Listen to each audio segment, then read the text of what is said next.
In the last 2 decades, the activities of the Boko Haram and Islamic State of West Africa have significantly impacted the rate of economic growth and development, especially across Nigeria's northeastern region. So tonight, we end a special series on the half-year security review of northern Nigeria.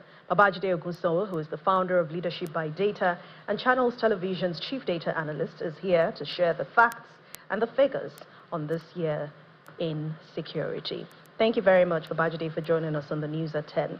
Good evening, Anne. So what are the facts and the figures about security in Nigeria's northeastern region in the first half of this year? I mean, what is the data representing or revealing?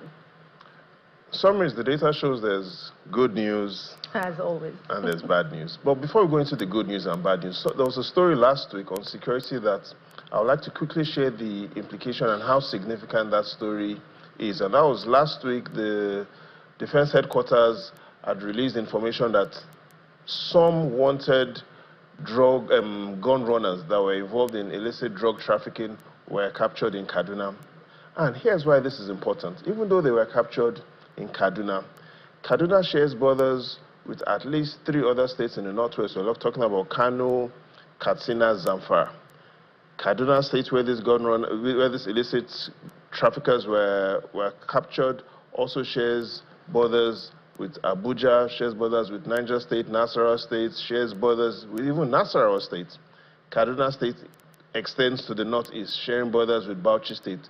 So in summary, if you're able to arrest those that are involved in illegal gun running in just one state like Kaduna, you've potentially restricted the flow of illegal weapons in at least 8 states. Because again, looking at the number of states Kaduna shares borders with in the northwest, in the north central, in the northeast, it clearly shows that we are in a complicated web. And yes, this is significant good news. Even though it happened in Kaduna State in the northwest, the good news spreads into the north central and the northeast. So good news. Now here's the bad news, and here's why I'm worried. And if you take a look at the data as reported by ACLED, the body that really provides a lot of detailed insight about what is going on exactly across these insecurity trends we see, they say that looking at the first half of this year in Nigeria's northeast region relative to the first half of last year, number of fatalities has increased by 41%. So looking at us at the first half of last year, 1,238 fatalities. That is a growth of 41. Now in first half of this year, 1,744 fatalities, a growth of 41% relative to last year. Bad news. Bad news is we see reasons to be worried about what is going on in Bauchi and Adamawa State, where we see a significant growth in number of fatalities.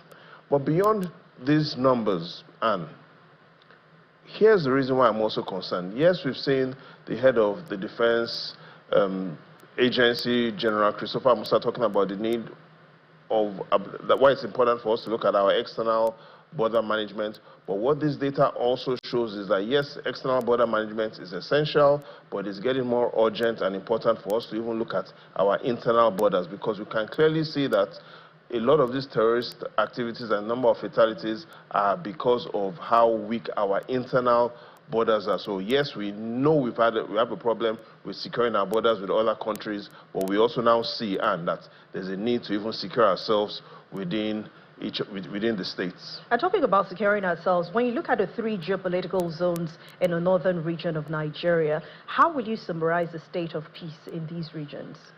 In all fairness, there's a lot of fake news going out that things are getting worse. But the truth is, if you have to look at it factually and to be unbiased, it really depends on how you want to measure it.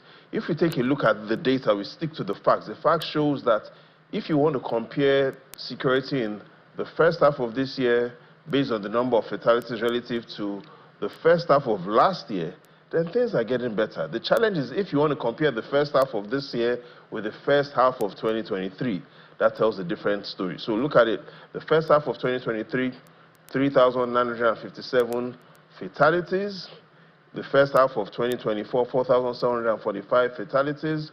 the first half of 2025, 4,469 fatalities. So if you just focus on those numbers, you can clearly see that the number of fatalities in the first half of this year is less than the number of fatalities in the first half of last year. Those are the facts. The challenge is if you want to now choose to compare the first half of this year with the first half of 2023, then you perhaps, from that perspective, will say, based on number of fatalities, the first half of 2023 looks better. So overall, when we talk about security, the evidence is it depends on how you want to measure it and what indicator you want to use. However, one fact remains essential, and that is if you take a look at just that line, North Central, what we've seen is consistency in the decline of number of fatalities. So looking at the first half of 2023 in the North Central, we had 1,818 fatalities. That declined in the first half of 2024. And the evidence we have from armed conflict location and event data shows that in the first half of 2025, the numbers have even further declined. So overall, North Central gives us reason to be optimistic. But if you look at the other regions, it then depends on how you want to measure it. But again, the first half of the North Central, there's a lot of reasons to be optimistic. You've talked about optimism, but are there facts to back up the optimism that Nigerians or maybe security and defense agencies should have in the second half of this year, saying probably it might be safer in the second half of the year? And should there be any optimism at all or any hope for Nigerians at the moment? And I've studied tens of data on this subject, and even though there are facts to be pessimistic, there's more evidence, and the fact shows there are more things to show why we should be optimistic. The first is we see the trends in the North Central. Families are still concerned, yes. However, we see overall the statistics show that things are getting better in the North Central. The second fact is if we take a look at the information, the data from the armed conflict and events data that looks at the number of fatalities quarter on quarter, what we see is if we take a look at that data, we see that the second quarter of this year, the numbers were slightly better than the first quarter of last year in terms of number of 349 fatalities. Second quarter of this year, less than what we had seen in the first quarter. So on a quarter-by-quarter perspective, we see fatalities declining. But above all, why there's a lot of confidence is the security agencies and the sentiments and the polls show that there's a lot of confidence in the work that the defense headquarters and other security agencies are doing, especially with this new all-of-society model that is being championed by the Chief of Defense Staff, General Christopher Musa. And if you look at how he's put it this week and what he feels everyone should do with regarding making things look better for the second half of this year, his position is that security is not a solo act. It is a choir where every voice must align in harmony.